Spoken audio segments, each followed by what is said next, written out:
हृदय की बात कह रहा हूं, समझना। बहुत बार ये देखा,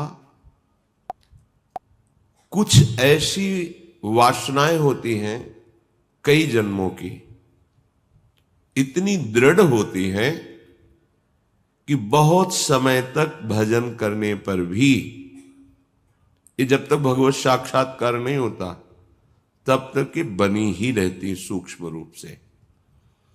अगर इनको अवसर मिल जाए तो ये पूरा वृक्ष रूप हो जाएंगे। अंकुरण वृक्ष रूप बनना देर नहीं लगता इसमें। बहुत बार प्रयास करने पर वो वासना अपने द्वारा नष्ट नहीं की जा सकती, ये देखा है।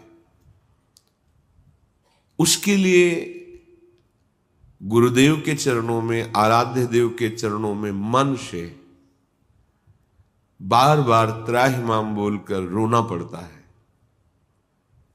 ये अंदर की बात कह रहे, आगे चल के देख लेना। आर्त भाव से रोना पड़ता है, प्रभु हार गया, क्या करूं, कैसे करूं। चाह नहीं है पर वासना है।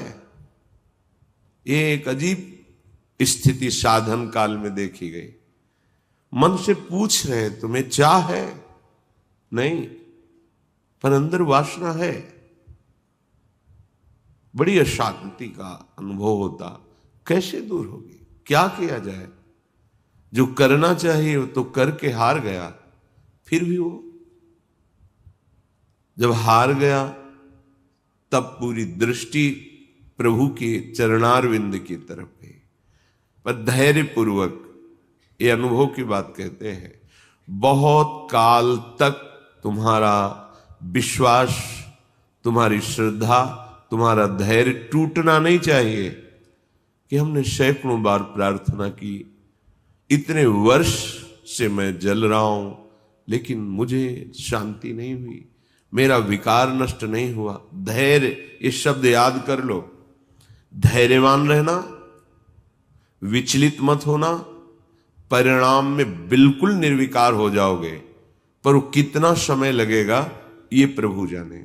वो एक सेकंड में भी हटा सकते हैं। और अभिमान यदि गलित नहीं हुआ है तो कुछ समय भी लग सकता है, जलना पड़ेगा, अभिमान गलित होगा। जब आर्त भाव से पुकारोगे तब निर्विकारता की स्थिति प्रभु दे देते। फिर विकारी भोगों के बीच में रहने पर भी कोई विकार का खेल नहीं हो सकता, कोई भी इच्छा ही स्फुरित नहीं होगी, वासना ही नहीं है, चाह ही नहीं है। ये बहुत धैर्य से सुनना, ये उपासकों के लिए कह रहा हूं। आपके अंदर साधन भजन करते हुए वासना दिखाई देगी, आपको आकर्षण दिखाई देगा, उसमें दम नहीं है। वो तुम्हें परास्त नहीं कर सकती, केवल भयभीत करती रहेगी। वो भी हमारी शरणागति में बड़ी सहायक होती है, क्योंकि सब साधन करने पर अहम पुष्ट नहीं होने देती। क्या अभी देखो ये है ना, क्या अंदर से प्रश्न, क्या ये मलिन वृत्ति है ना, तो किस बात की साधना, क्या साधक हो। तो हे नाथ, अब मार्ग दूसरा नहीं, सहयोग किसी से नहीं, अपनी बात किसी से नहीं कहना।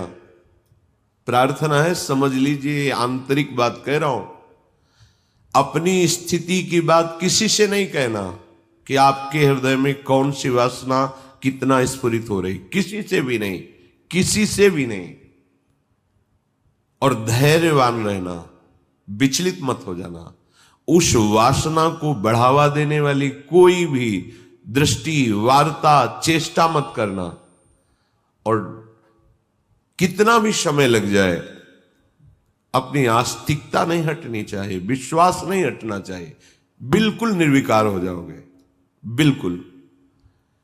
यह गुण साधन ते नहीं हुई, तुम्हारी कृपा पाओ कोई कोई।